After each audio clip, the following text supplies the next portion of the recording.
Tonight I'm sharing yet another story, largely forgotten and seldom, if ever, performed. It's from the 1895 collection, The Shadow on the Blind and Other Ghost Stories, by Louisa Baldwin, a British author of popular Victorian ghost stories, often credited as Mrs. Alfred Baldwin. Many waters cannot quench love. Did I not know my old friend John Horton to be as truthful as he is devoid of imagination, I should have believed that he was romancing or dreaming when he told me of a circumstance that happened to him some 30 years ago. He was at that time a bachelor, living in London and practicing as a solicitor in Bedford Row.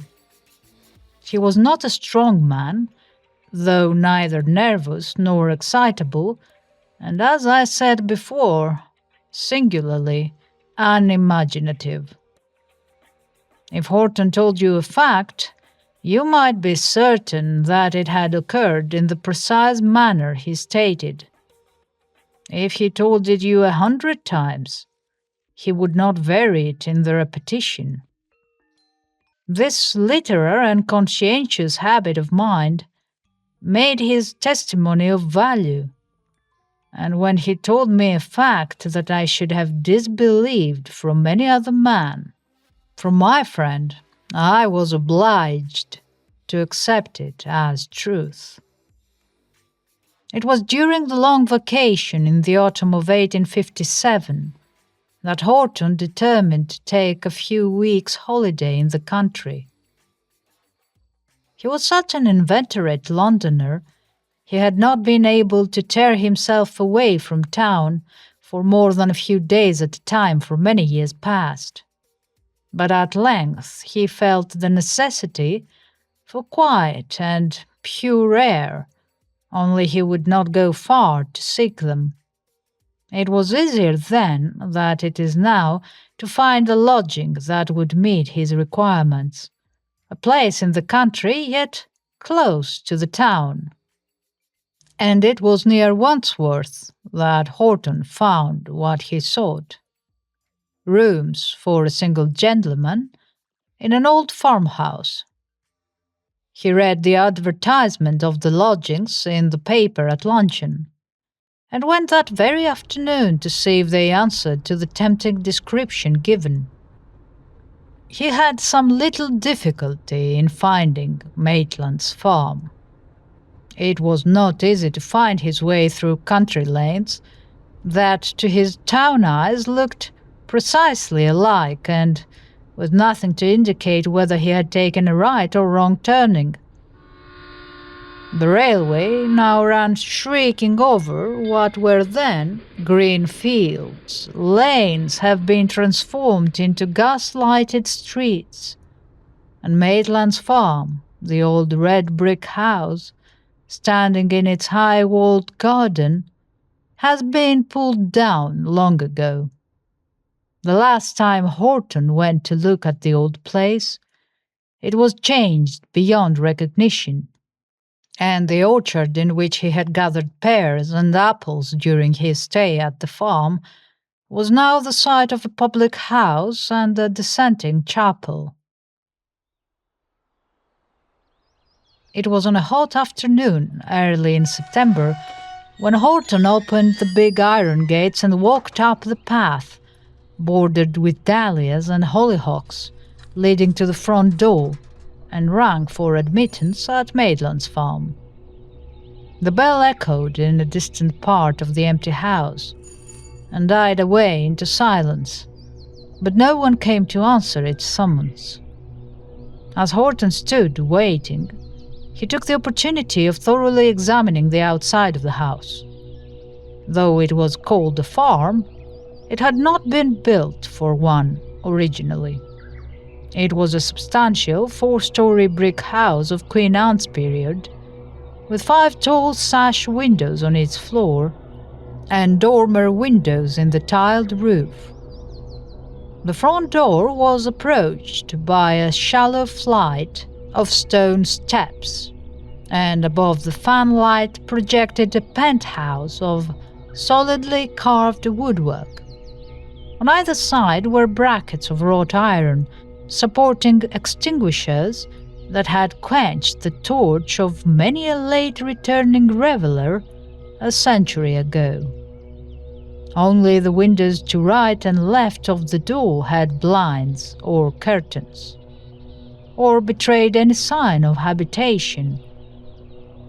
"Those are the rooms to be let. I wonder which is the bedroom," thought my friend as he rang the bell for the second time.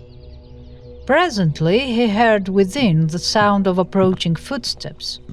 There was a great drawing of bolts, and after a final struggle with the rusty lock, the door was opened by an old woman of severe and cheerless aspect. Horton was the first to speak. "I have called to see the rooms advertised to be let in this house." The old woman eyed him from head to foot without making any reply, then opening the door wider, nodded to him to enter. He did so and found himself in a large paved hall, lighted from the fanlight over the door and by a high narrow window facing him at the top of a short flight of oak stairs. The air was musty and damp, as that of an old church. "Ah, a hall this size should have a fire in it," said Horton, glancing at the empty rusty grate. "Farmers and folks that work out of doors keep themselves warm without fires," said the old woman sharply. "This house was never built for a farm. Why is it called one?" inquired Horton of his taciturn guide as she opened the door of the sitting room. "Because it was one," was the blunt reply. "When I was a girl it was the manor house, and may be called that again for all I know, but 30 years since a man named Maitland took it on a lease and farmed the land, and folks forgot the old name and called it Maitland's Farm." "When did Maitland leave?" "About 2 months ago." "Why did he go away from a nice place like this?" "You're fond of asking questions," remarked the old woman dryly. "He went for 2 good reasons. His lease was up, and his family was a big one. 9 children he had, from a girl of 22 down to a little lad of 4 years old. His wife and him thought it best to take him out to Australia, where there is room for all. They were glad to go, all but the eldest Esther, and she nearly broke her heart over it. But then she had to leave her sweetheart behind her. He's a young man on a dairy farm near here, and though he is to follow her out and marry her in 12 months, she did nothing but moan, same as if she was leaving him altogether." "Ah, indeed," said Horton, who could not readily enter into details about people whom he did not know. "So this is the sitting room?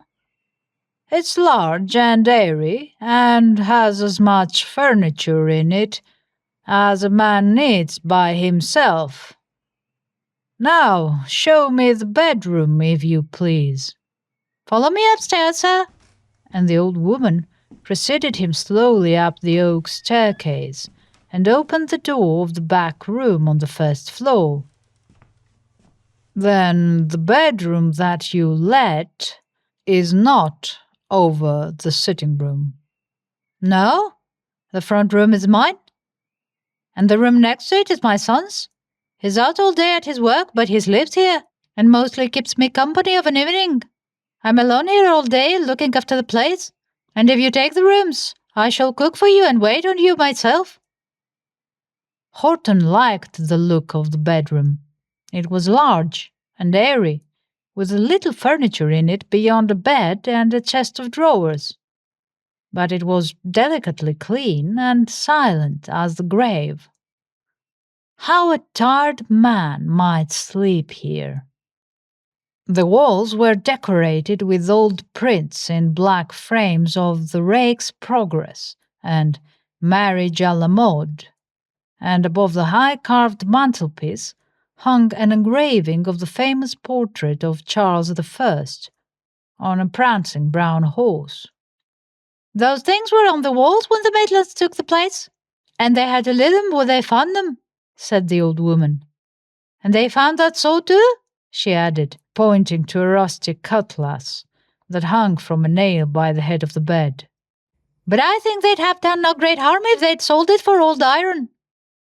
Horton took down the weapon and examined it.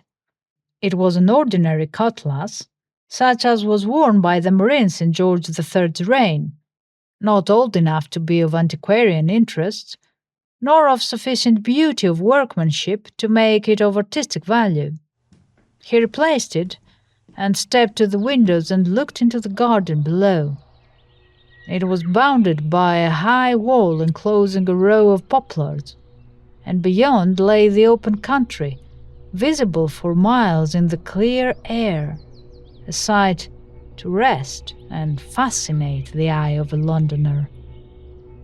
Horton made his bargain with the old woman whom the landlord had put into the house as caretaker, pending his decision about the disposition of the property. She was allowed to take a lodger for her own profit, and as soon as Mrs. Belt found that the stranger agreed to her terms, she assured him that everything should be comfortably arranged for his reception by the following Wednesday. Horton arrived at Maitland's farm on the evening of the appointed day. A stormy autumnal sunset was casting an ugly glow on the windows of the house. The rising wind filled the air with mournful sounds, and the poplars swayed against a background of lurid sky. Mrs. Belt was expecting her lodger, and promptly opened the door, candle in hand, when she heard wheels stopping at the gate. The driver of the fly carried Horton's portmanteau into the hall, was paid his fare, and drove away, thinking the darkening lanes more cheerful than the glimpse he had had on the inside of Maitland's farm. Horton was thoroughly pleased with his country quarters. The intense quiet of the almost empty house, that might have made another man melancholy, soothed and rested him. In the daytime he wandered about the country or amused himself in the garden and orchard, and he spent the long evenings alone, reading and smoking in his sitting-room. Mrs. Belt brought in supper at 9 o'clock, and usually stayed to have a chat with her lodger, and many a long story she related of her neighbours and the Maitland family, while she waited upon him at his evening meal. On several occasions she had told him that Esther Maitland's sweetheart, Michael Wynne, had come to talk with her about the Maitlands, or to bring her a newspaper containing tidings that their ship had reached some point on its long voyage in safety. "You see, the Petrel is a sailing vessel, sir, and there's no saying how long she'll take getting to Australia. The last news Michael had, she'd got as far as some islands with an outlandish name, and he's had a letter from Esther posted at a place called Madeira, and now he gives himself no peace till he can hear that the ship's safe as far as somewhere, I think he said, in Africa." "It would be the Cape, Mrs. Belt." "That's the name, sir, the Cape. And he worries all the time for fear of storms and shipwrecks. But I tell him the world's a wide place, and the sea wider than all. And very likely when the chimney pots is flying about our heads in a gale here, the Petrel's lying becalmed somewhere. And then he takes up my thought and turns it against me. Yes, he says, and when it's a dead calm here on shore, the ship may be sinking in a storm, and my Esther being drowned." "Michael Wynne must be a very nervous young man." "That's where it is, sir. And I tell him when he follows the Maitlands, it's a good job that he leaves no one behind him that will wear it after him, same as he's wearied it after Esther." It was the middle of October, and Horton had been a month at the farm. The weather was now cold and wet, and he began to think it was time he returned to his snug London home. For the autumn rain made everything at Maitland's farm damp and mouldy. It had blown half a gale all day, and the rain had fallen in torrents, keeping him prisoner indoors. But he occupied himself in writing letters and reading some legal documents his clerk had brought out to him, and the time passed rapidly. Indeed, the evening flew by so quickly he had no idea it was 9 o'clock when Mrs. Belt entered the room to lay the cloth for supper. "It's stopped raining now, sir," she said, as she poked the fire into a cheerful blaze. "And a good job, too, for Michael Wynne brings me word the Wandle's risen fearful since morning, and it's out in places more than it's been for years. But it's a full moon tonight, so no one did walk into the water unless they've a mind to." Horton's head was too full of not illegal point to pay much heed to Mrs. Belt, and the old woman, seeing that he was not in a mood for conversation, said nothing further. At 10:30, she brought her lodger some spirits and hot water, and his bedroom candle, and wished him good night. Horton sat reading for some time, and then made an entry in his diary concerning a day of which there was absolutely nothing to record, lighted his candle, and went upstairs. I am familiar with the precise order of its trifling circumstance. My friend has so often told me the events of that night, and never with the slightest addition or omission in the telling. It was his habit, the last thing at night, to draw up the blinds. He looked out of the window, and, though the moon was at the full, the clouds had not yet dispersed, and her light was fitful and obscure. It was 20 minutes to 12 as he extinguished the candle by his bedside. Everything was propitious for rest. He was weary, and the house profoundly silent. The rain had stopped, the wind fallen to a sigh, and it seemed to him that as soon as his head pressed the pillow, he sank into a dreamless slumber. Shortly after 2 o'clock, Horton awoke suddenly, passing instantaneously from deep sleep to the possession of every faculty in a heightened degree, and with an insupportable sense of fear weighing upon him like 1,000 nightmares. He started up and looked around him. The perspiration poured from his brow, and his heart beat to suffocation. He was convinced that he had been waked by some strange and terrible noise that had thrilled through the depths of sleep, and he dreaded the repetition of it inexpressibly.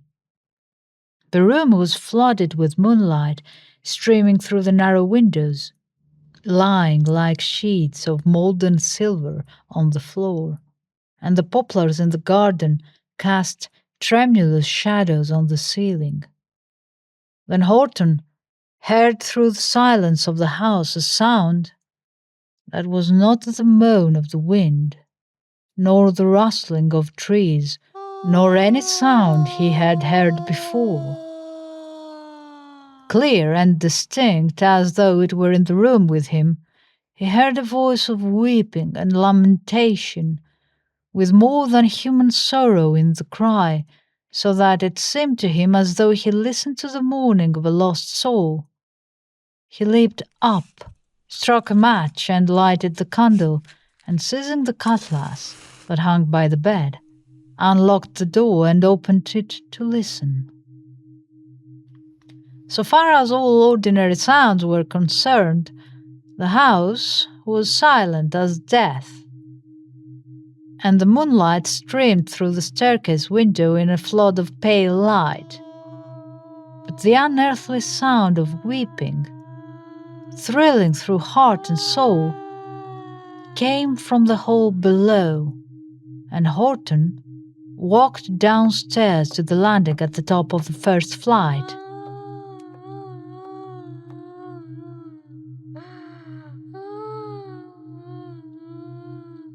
There, on the low step, A woman was seated with bowed head, her face hidden in her hands, rocking to and fro in extremity of grief. The moonlight fell full on her, and he saw that she was only partly clothed, and her dark hair lay in confusion on her bare shoulders. "Who are you, and what is the matter with you?" said Horton, and his trembling voice echoed in the silent house. But she neither stirred nor spoke, nor abated her weeping. Slowly he descended the moonlit staircase, till there were but 4 steps between him and the woman. A mortal fear was growing upon him. "Speak, if you are a living being," he cried. The figure rose to its full height, turned and faced him for a moment that seemed an eternity, and rushed full on the point of the cutlass Horton involuntarily presented. As the impalpable form glided up the blade of the weapon, a cold wave seemed to break over him, and he fell in a dead faint on the stairs. How long he remained insensible, he could not tell. When he came to himself and opened his eyes, the moon had set, and he groped his way in darkness to his room, where the candle had burnt itself out. When Horton came down to breakfast, he looked as though he had been ill for a month, and his hands trembled like a drunkard's. At any other time, Mrs. Belt would have been struck by his appearance, but this morning she was too much excited by some bad news she had heard to notice whether her lodger was looking well or ill. Horton asked her how she had slept, for if she had not heard terrible sounds that waked him, it still seemed impossible she should not have heard his heavy fall on the stairs. Mrs. Belt replied with some astonishment at her lodger's concern for her welfare that she had never had a better night.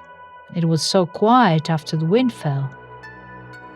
"But did your son think the house was quiet? Did he sleep too?" asked Horton with feverish eagerness. Mrs. Belt was yearning to impart her bad news to her lodger, and remarking that she had something else to do than ask folks how they slept of nights, she said a neighbor had just told her that Michael Wynne had fallen into the Wandle during the night, no one knew how, and was drowned, and they were carrying his body home then. "What a terrible blow for his sweetheart," said Horton, greatly shocked. "Aye, there's a pretty piece of news to send her, when she's expecting to see poor Michael himself soon.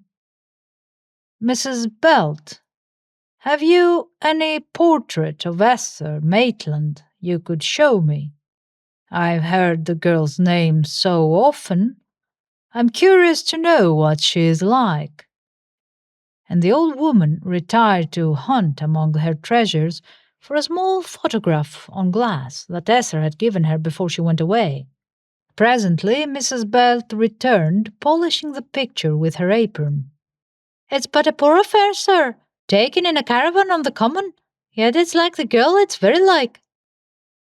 It was a miserable production, a cheap and early effort in photography, and Horton rose from the table with the picture in his hand to examine it at the window.